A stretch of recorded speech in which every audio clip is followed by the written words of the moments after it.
great to be here. I spent a week at the SeaWorld Resort. Didn't see any sea, and didn't see any dolphins or sharks or whales, but had a great time with all the clergy there. It's always good to situate where the presenter is coming from. You probably guessed I'm not from Australia. That was a good guess. I live in Connecticut, so about 2 hours on the east coast of the United States, about 2 hours north of New York City, and about 2 hours south of Boston. So you can situate me. I really spent my entire life in the work of faith formation. Way back when I started in youth ministry, and as I got older, the people I worked with got older, not literally, but somewhat, and moved from youth ministry into family and lifelong faith formation, and really the church-wide faith formation, lifelong. So you need to kind of situate me in that. Lifelong Roman Catholic, Italian both sides, so that will really help as we go through the day. You'll kind of be able to put me in perspective and the stories and all the rest.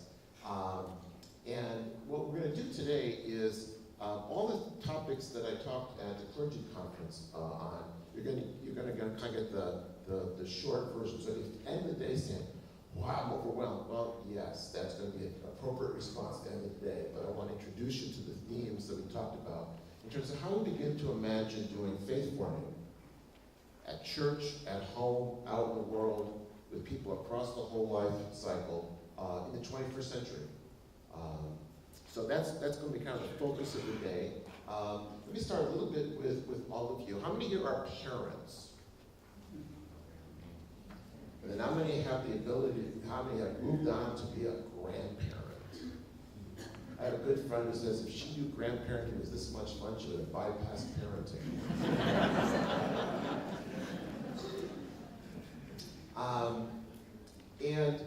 Just roughly, I know we have a whole variety of sizes and shapes of churches, so as you go through the day, just keep on personalized example. If you're a church of about 50 people or a church of 500 people, these are all just a matter of scale and kind of sorting out how we use these strategies.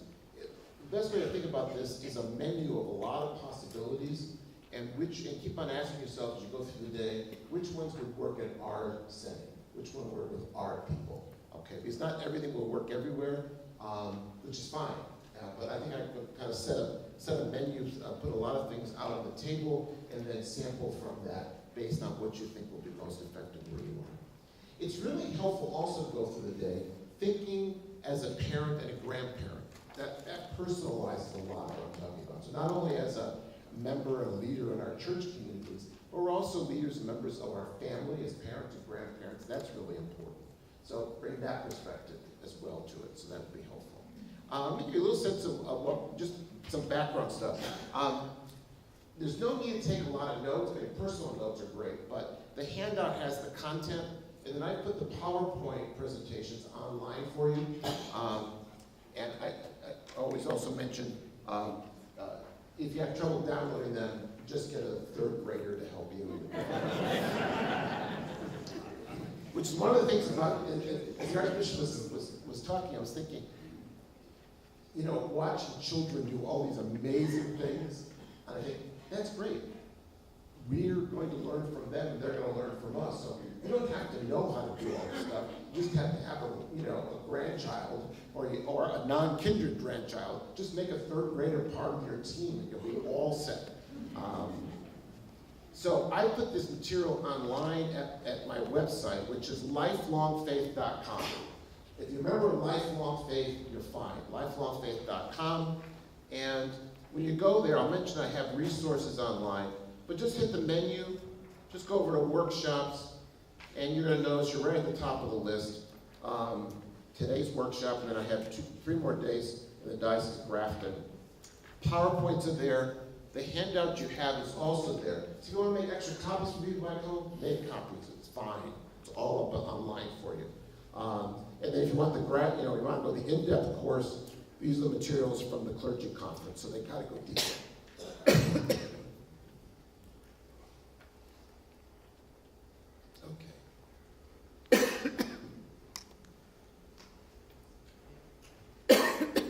Another good way to start. Go get some water.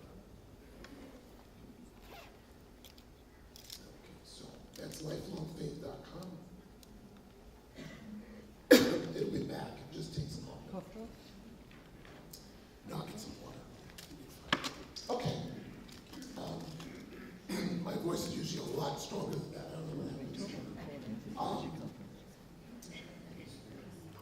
So for those who are viewing our theater in the sky, the two screens are identical, so just stay with them. And I'll stay with them. So, thank you. I should have done that before. Perfect. Okay. Here's the topics we're going to cover. They're all in the handout. They're all in the PowerPoint. In this first hour between now and tea time, we're going to look at the kind of all the themes, kind of the vision piece. And then I'm going to kind of sample from the other areas: intergenerational, family, faith formation across the life cycle, missional, and digital. So you're going to kind of get a view as we go through the day of kind of what could lifelong faith formation look like in your church, and how can I strengthen that and build on it. So when we start, the key is every church brings assets and resources to this. So how do we build on what we have? How do we expand that? How do we reach and engage more people? So lots of churches are grieving the loss of generations, people not participating in church the way they used to, not people going to Sunday worship. That's all true. We're not going to spend any time working with that. We're going to say, how do we build our strengths and then re-engage people? So, yes, every church, when I work in the States, sometimes I feel I'm going to a wake service. When I do a workshop, you just got to help people move through it and say, okay, yes, those trends are all true, but what can we do? How can we try some new things? How can we engage some people? And not how do we solve problems, but how do we build out from our strengths? We're doing these things, how can we expand to more people? How can we reach more people? So that's the perspective I'd love you to take today. So let's go through some of the big themes. I'll point to the things and that kind of stuff. And what I think we'll do is I want to be able to invite questions. So I'll do some presenting and then I'll open the floor for questions. So just jot a note if you've got a question as we go through, okay? And practical, what does it mean? Whatever the questions are, they're good. So just help kind of translate from me to you. The first major insight I want to offer is this. Let's just look at it a little bit. How many of you were born around 1950? I have a purpose for saying that because that's when I was born. Okay, all right. So the faith formation that we experienced prior to 1960, I'll use that, but the earlier decades, is dramatically different than we find ourselves today. Okay. So in the household I grew up in, so here's the 15-second history lesson. In the house I grew up in, most faith formation happened at home. And when I say that, there was just no chance anybody would ever use the word faith formation, or maybe even use the words, we're teaching something. It was simply what you absorbed. So I'll give you a short snippet into that. I grew up in Italian households, both sides, but we lived in a 3-story, all Robertos in my growing up years. And then my mom's family also lived in a 3-story, and they were all her side of the family. And so every weekend we would journey 30 miles, and we'd visit my grandma and grandpa. So that was the every Sunday ritual, and then a couple of weeks in the summertime, for vacation. My grandmother rarely left her house because she was crippled. And so I never remember actually ever being outside of her house. And so because she didn't get to church on Sunday, any of those things. Grandma made her home her shrine. So there were rosary beads, there were saints on every wall in her house. She had her votive candle, she had her prayer space, but she would never call it that. The chair she sat on, her prayer book was there in Italian. And when you walked into the home, you couldn't but absorb her faith. I never ever remember her saying anything about what she believed. And I don't know if I ever heard her talk about faith at all. Because you didn't have to. You were kind of in her presence, and you kind of absorbed this.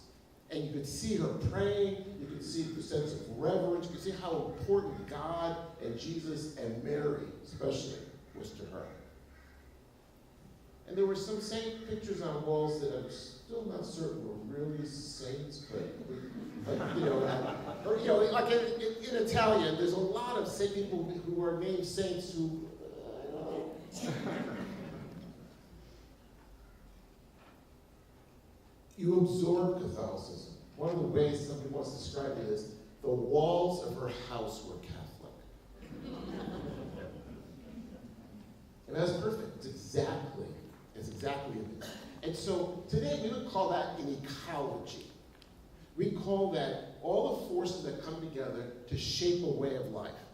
And when you were in her presence, she shared by the way in which you lived a way of life. And you were absorbed into it. That world is long gone. It's the world of my childhood. It's not the world of my children's childhood or my grandchildren's childhood. It's a different, dramatically different world. And what's changed is this natural ecology of home and church and festivals and intergenerational relations that was organic. In other words, people grew up in a neighborhood. Like the neighborhood I grew up in, they were all Italians, basically. There was a couple of Polish families, but I don't know how they got there, but they were, or why they got there. But you grew up in a neighborhood, and everybody supported that. So there was a lot of supports, communal supports, for a way of life. And that happened organically. People came from the old country to the new country, and they replicated the old country. Now, they wouldn't have called it an ecology, but it was that. It was, well, like this one, that's too high. It was intergenerational, meaning people shared across generations, whether it was at home, at church, at festivals, at Stations of the Cross, at Christmas Eve, whatever. They shared across, and their faith was just naturally shared by the way people lived. They probably didn't talk as much as they lived a lot, and you kind of lived into it. Family was critical, three-generational household, but family was critical. It formed the patterns of the day, times to pray, times to share, going to church on Sunday, et cetera, et cetera, et cetera.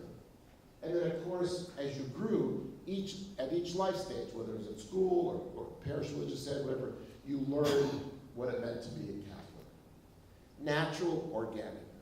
Now we're in 2018, and the thing we notice about being in 2018 is that pattern is gone.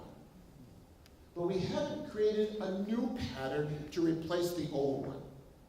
Okay? These people grow up, come to faith in community and relationships. And it's, as the Archbishop was talking about all the wonderful ways that children have to learn today, it's relational. It's a community of learners. It's teachers mediating this and relating. So it's always that kind of context. So as high tech as our societies have become, that's how high touch they need to be, how relationally to be. And that's what we do. And faith is passed along relationally. And so you're going to hear me talk a lot about these three spheres of life, intergenerational, family, and age group, because that's where faith is formed. That's where faith is shaped. And we all have the ability to create that. Second thing, in the midst of all these changes, what you've all noticed is this. There's a greater diversity of spiritual and religious practice than there was just 20 years ago. And so within our really recent lifetimes, we've seen this dramatic shift from what? Well, you know the people in red, they come to church leaders conferences like this. Okay? You'll see it tomorrow morning at worship. So they're active, they're engaged, they're all the ages, but at least in Roman Catholic, and I think Anglican as well, they kind of skew a little bit older, or as a friend of mine says, it's a more mature community. So the percentage of people who are actively engaged has gone down. And what's the consequence is we have this greater range of people, which means a greater range of needs, of spiritualities, of religious practice. Now, you don't have to think about only the church. Think of yourself again in family settings, and our families, whether it's our siblings, our kids, our grandkids, also can reflect this very same continuum. So faith engagement at the center of life, that's the actors. it's like we just wouldn't know our life without a community of faith to be part of, to practice with, to communicate with, to engage with. As I described it in stewardship, these are the people who will give you money as a pastor to fix the roof. It's a hard sell to the other three, but this is the general, yeah, I'll give money to fix the roof. Next time, do better maintenance. People in purple, we know a lot of people in purple. Just think of what happens at Christmas and Easter and Ash Wednesday. Like, the phenomenon of Ash Wednesday. People line up for ashes. Some are not even Christians, let alone Catholics or Anglicans. People want, there's something symbolic, something meaningful, and then they bypass Lent and come back at Easter. So they go to Ash Wednesday, they take 40 days off, and they come back at Easter time. All they've done is miss Lent, right? So they come for funerals, they come for weddings, they come for baptisms. So luckily, we're liturgical churches, Catholics and Anglicans, and we have more opportunities for them to connect with us. But the participation tends to be more occasional than regular. Their faith tends to be one about many commitments, not the driving commitment of their life. But they're there. I have a friend says they lurk, you know. So they're, you know, if you do the church picnic or the feast and it's free, they show up. If you charge, they think twice. Isn't it true? So we have touch points and context points with them. And part of what we want to do is this. Our thinking has to be this. So I think this is true across the board. But if you're familiar with Amazon.com, this point, it's hard not to be familiar with Amazon.com. But in the United States, and I think it's also true in Australia, in the United States they have what they call Prime membership. Okay? There's 100 million people who bought a Prime membership. Okay, so I bought one as soon as it came out, because I buy books on Amazon, and of course Amazon went from books to selling everything. Right? And a Prime membership was $99, they just went to $119. I'm sure they lose a person in the process. Most people don't even know when their subscription renews each year. It's just on auto-renewal. They'll do that, and the day that they die, they'll transfer their Amazon Prime to the next surviving member of their family. I mean, it's just kind of... But Amazon Prime members for Amazon are people in red. They have you. And they'll provide resources and service, but they don't need to market to you. They got you. You're on auto-renewal. They have your credit card. It's the people in purple who buy 6 or 8 or 10 or 12 products a year from Amazon that they want to nudge, invite, seduce, whatever they can do to move you from what? Purple to red. Because then they have you. So when you're thinking about all the strategies today, how do we invite the people we have relationship with, purples, into deeper relationship with Christ, into deeper relationship with our community, into living and practicing their faith in everyday life? How do we take 6 times a year to get to 10 times a year? 10 times a year to get to 14 times a year, and get them on that pathway? Okay. It's really, really important that we think about occasionals as kind of our new mission territory. You all know occasionals. They're colleagues, they're friends, they're sons and daughters, they're grandchildren. We all know occasionals. And how are we going to invite them into, how about 2 more times?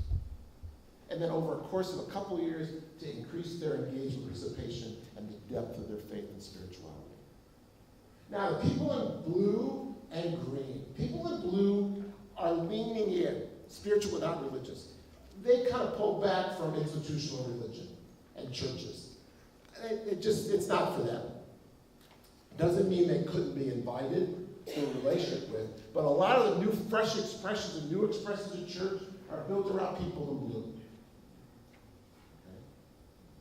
Okay. 2 years ago when I was in Sydney, I went to the Hillsong, to sorry, said the mothership, but the big campus. It was amazing. Went to worship there. They appeal a lot to whom? People in blue. I mean, There were 8,000 people at the 9 o'clock worship service in a 10,000-seater, worship space arena. It's amazing. Absolutely amazing. But they have positioned themselves as a church for not the regs, though they want to get you to reg, but for people in the spiritual who are looking for some kind of community but don't want it to be too churchy. Who want to belong but don't want to be a member. You've heard this before, right? Our changed reality as we're trying to build a new faith-forming ecology is we have a lot of diversity in our people we have to address. So that's spiritual, not religious. So you can influence them. You can invite them. And it might be fresh expressions of church, new expressions, but oftentimes it means us being out in the community with church, meeting them where they are. And not saying, well, come to worship with us on Sunday. Oh, that's like a lifetime commitment. How do I meet you where you are? In your home, out in the community, online, to begin to meet Jesus and the church again for the first time. And then move a little bit to the green, and that's really our true mission territory. How do we engage people for whom religion is simply not important? They are living meaningful lives without religion, let alone without a relationship with Jesus Christ.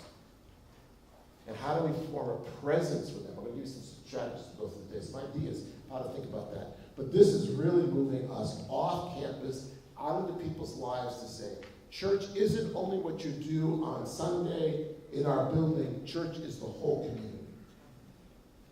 And we can be here for you. So this picture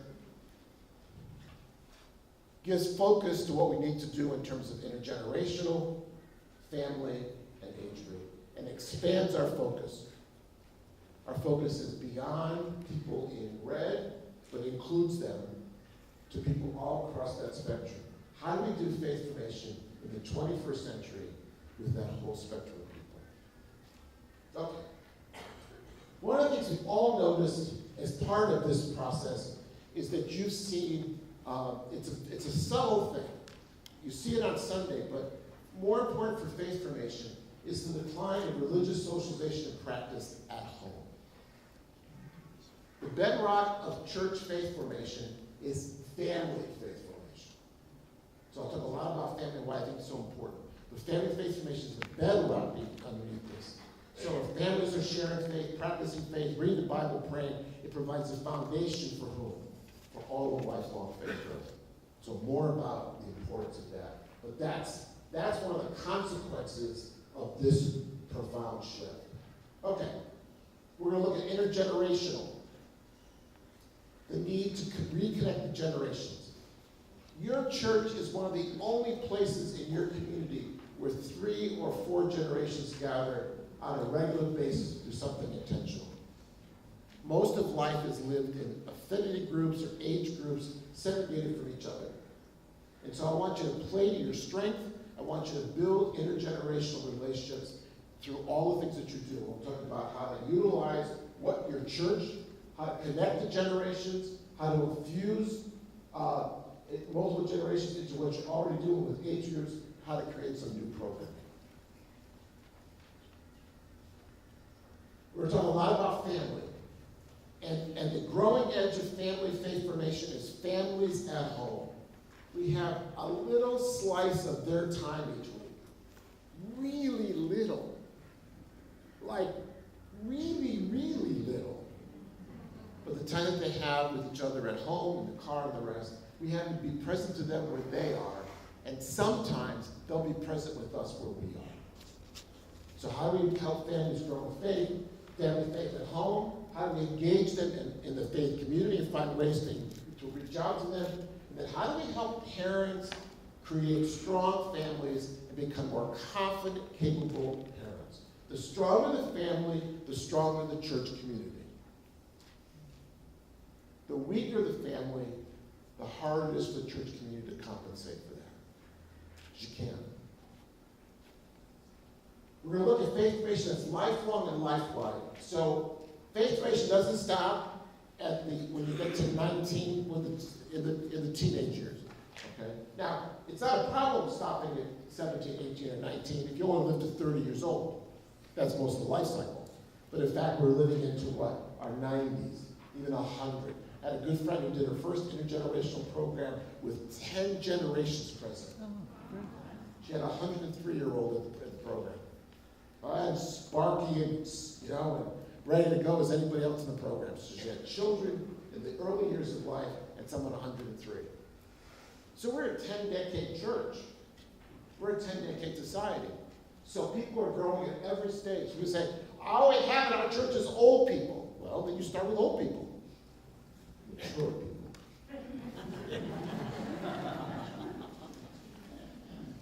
So if you're not doing good adult faith formation with people that you already have, how could you do good anything with people you don't have? So how are we helping adults grow in faith? That can ripple across the whole life cycle. If the big people are growing, then the little people can grow. So we're trying to develop lifelong faith formation with all ages, and it doesn't make any difference where you start. If you have old people, start with them. If you've got people across the life cycle, start with them. If you've got young families, start with them. What you want to do is build out to be lifelong. We want to communicate God is never done with us. Faith is a lifelong journey. We're always growing as disciples of Jesus Christ. And we have to model that. So for us, we have to model lifelong learning and faith growth. That it's never a static thing. I've arrived, I'm done, I've accomplished, I got my PhD in discipleship. Because the young people look at us and say, is this for real? Is this for a lifetime? Are you still growing? Or did you just kind of plateau? Because they don't want to plateau. They want to know that faith is for a lifetime. So for all of us, we have to model it, but we also have to build faith formation that gives people a chance to grow at whatever stage of life they're in. In our faith-forming dynamic, the numbers are, don't worry about those numbers because they shouldn't actually be there. You're not going to take long. We've got to begin where people are. So more and more what we're going to do is engage them in belonging to our community. And by belonging to community, they're going to learn a way of life. And by learning that way of life, they're going to come to believe. Now, the church I grew up in, it really was kind of this, but the church I grew up in, was the bottom process. You had to believe certain things. I grew up on the Baltimore Catechism. Right? There was 150 so questions. The first question was, who made you? That wasn't a multiple choice. There was only one answer. And because faith formation really worked, everybody who came into religious ed class knew the answer. You knew the answer at home. You learned it from grandma and grandpa. You knew who made you, why God made you. You knew that answer too. And for us, you know how many sacraments there were. There were 7. Even though you didn't experience all of them, you knew what it was. So in the old days, this is coming out of the Reformation when we had our catechism era. You believed certain things, and then you started behaving that way, and then you belonged to the community. Because we had different denominations. 500 years later, if you started with belief, people would say, not interested. But you start with what? The most basic of things, where Jesus started in the first centuries, you start with joining a community of people. And by joining that community of people, they live a certain way. And you learn how to live that way. And the more you live that way, you say, why do we live this way? Because we believe this, and this, and this, and this.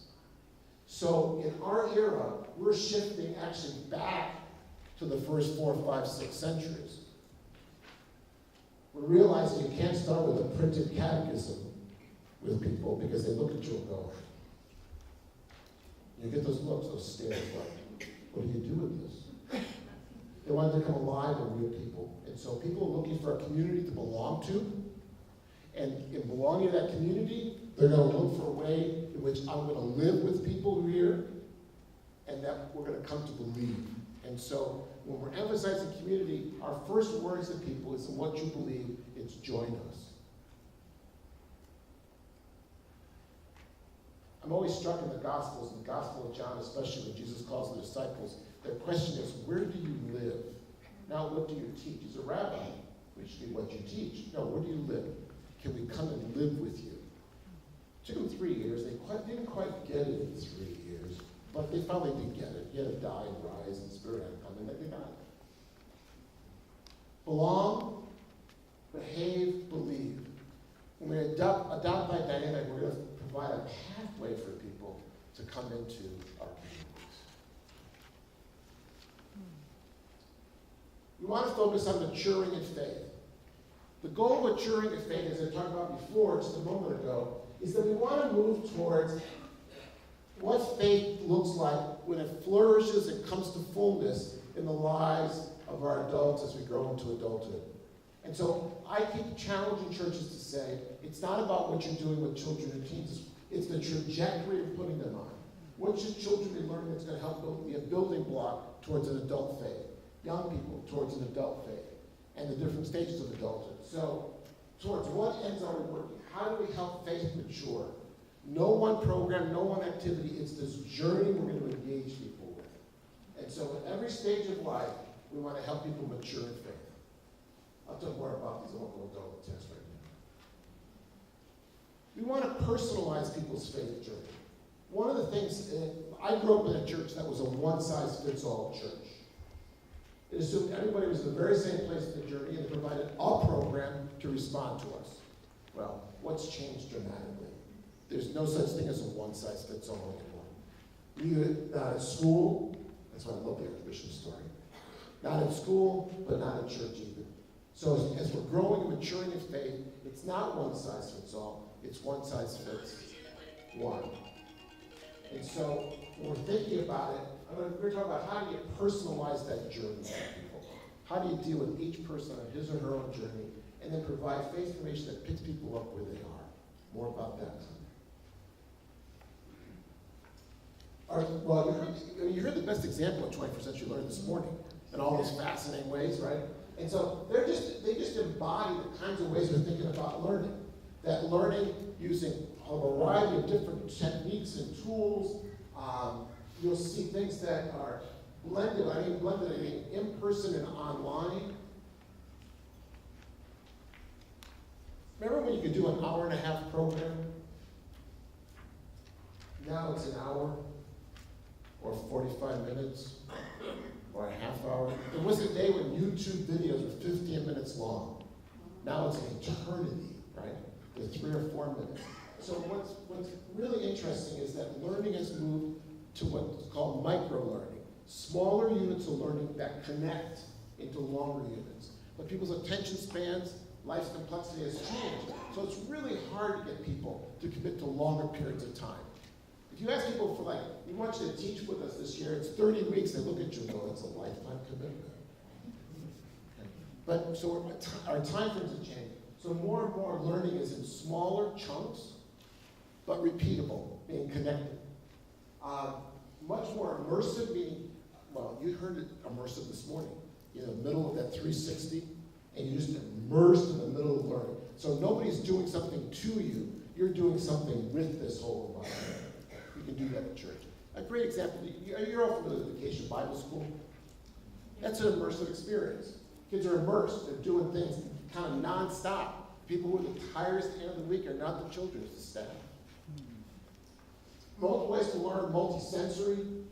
We're thinking more about projects that people create and take responsibility for. So teachers' roles have changed dramatically. We're more facilitating, guiding, accessing resources. Kids are creating, presenting, performing. It's far more visual than it used to be.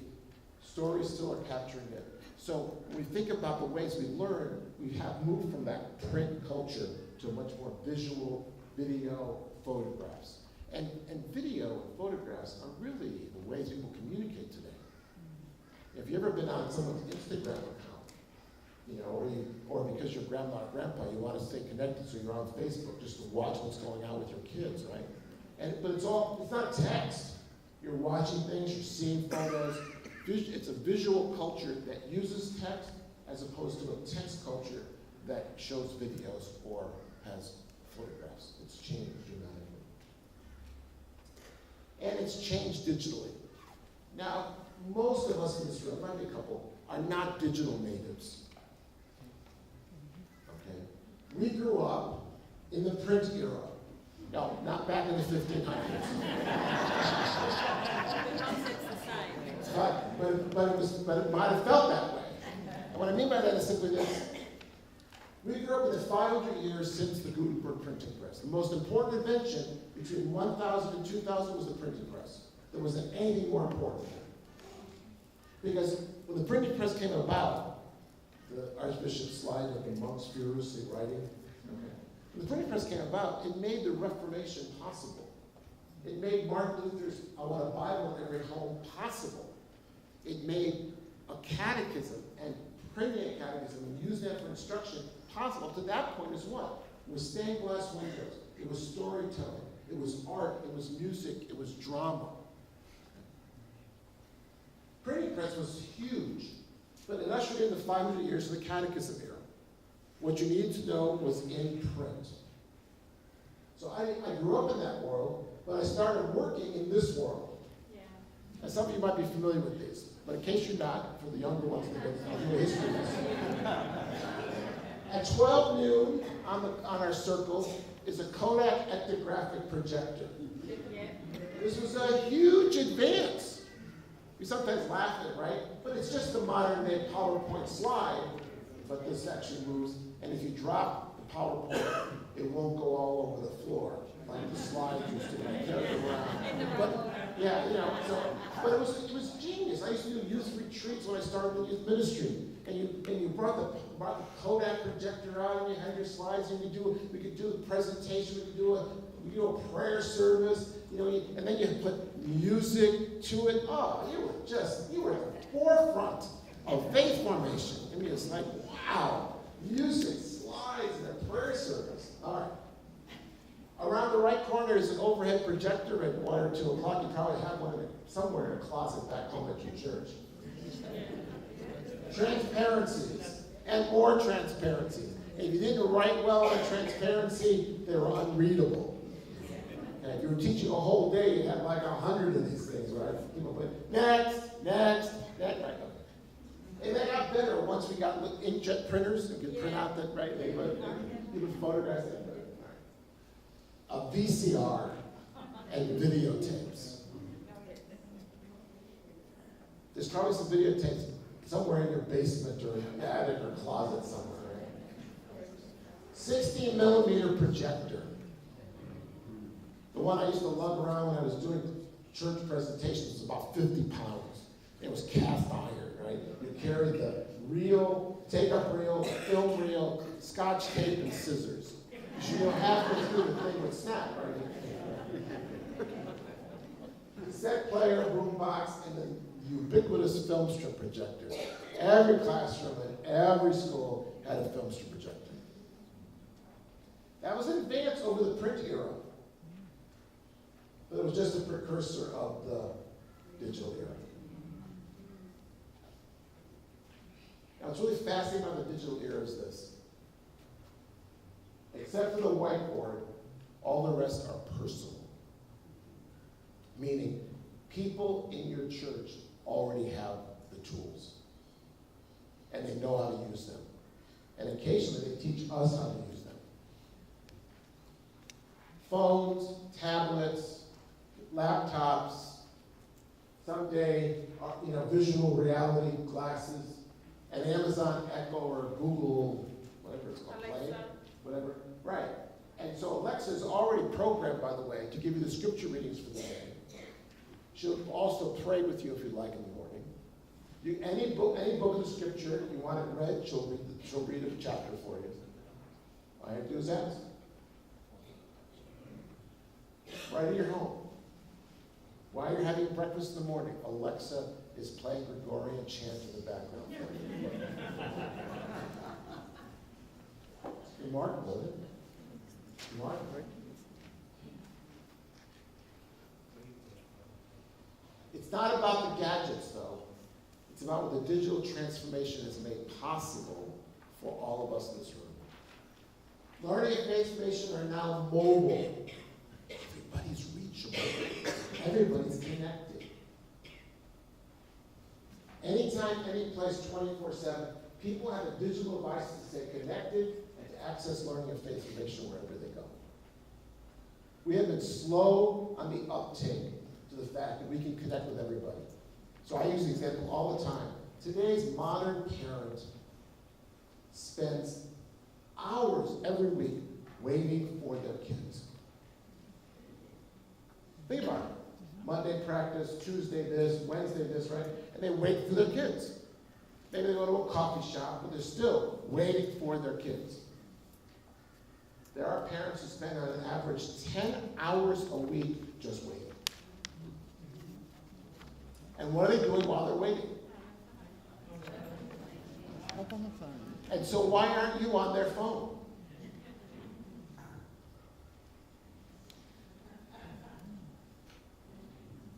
$10 a week. I just want a little slice. I'll take 20 minutes. I'll take 10 minutes a day.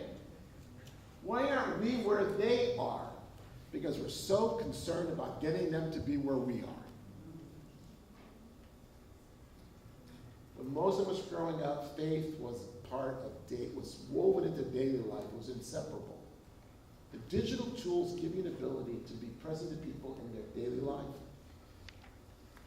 But how many churches do you know have thought of themselves as kind of a resource connection hub for people? But you could be. You absolutely could be. What are they doing on their phones? They're checking what? Facebook. They're checking Instagram. They're checking Twitter. They're checking the learning portal at the school where their kids go. They're checking schedules. Maybe even answering email. Responding to text. They could be encountering us. It's possible. Second, we now live in a world. When I started ministry 100 years ago, 49 years ago, there was a scarcity of resources. You had to create them. They weren't there. Now in 2018, there's an abundance of resources. There's apps for prayer. There's something for everybody. There's the content, learning, prayer, service, spirituality. It's just enormous. I mean, online degrees, online programs, it's just amazing what's now available. A couple of clicks. How many people do you know are doing an online certificate program, an online degree, taking an online course? Not because they have to, they want to. And then there's us at church. Why aren't we in that world? Why aren't we finding the very best ways to grow spiritually, grow as a Christian, follow Christ, and make that available to people? We can't. New digital media and learning methods mean we can provide multiple ways to learn and grow. Not everybody grows the same way. Not everybody wants to sit in a lecture like you are today. Thank you for being here, though. There's lots of ways to learn. So after you go home today, after the presentation, what other ways can you sustain that learning? Well, we're going to sustain that learning providing online tools. So you can learn when you want, where you want, how you want, and the time that's best for you. We can do that today. I'm not suggesting putting Sunday worship on. I need some fixed times in your day. But the rest of the week, digital media and online activities, especially videos, in which you develop content in smaller units. Got 5 minutes? We'll give you 5. I have one church I work with. I love this idea because I kind of suggested it. They did it. They took their Lenten, an online Lenten program. They wanted something for every day for a Lent for everybody in their parish. And the way they formatted activities for children with families and teens and young adults and adults, they said this. If you got 5 minutes a day, do this. If you got 10 minutes a day, do this. If you got 15 minutes a day, do this. And the website was formatted by how much time you had. I thought that was brilliant that they did it. So micro-learning, repeatable. If you got 5, we got 5. A faith-based website that serves as an online learning site. Everybody here probably has a parish that has a website. But an online learning faith formation center is different than a website. I'll talk about the difference. A website that's informational versus a website that's formational. So in my Catholic example, Catholic parishes think they have great presence when they take the bulletin they give out on Sunday and put it online. No one's reading it when you put it in their hands. Why would they go online to read it? So the website, it's like you got this, car that can go 200 miles an hour, and you slow it down to 5 miles an hour while you want to drive it. You have this potential of engaging people, resourcing, learning, growing, connecting online, and you put the static bulletin on your website and think you've done something. And then we're seeing online classrooms flourish. This is where the third graders teaching all of us, as they access content, connect with each other and the rest. The possibilities of digital transformation to do all the things we talked about in this first part makes things real. So we can connect church event to church event. So I always say the best thing about Sunday worship is it's an hour. But the worst thing about Sunday worship is it's an hour. You don't want it to be an hour. You want it to be what? Part of the fabric of the week. Well, you can't get people back 7 times during the week, but you can online. How do you take an hour and turn it into 15 or 20 minutes a day? Do that online. Because that's what people are. We want people to pray through the day, have them tuned into our website.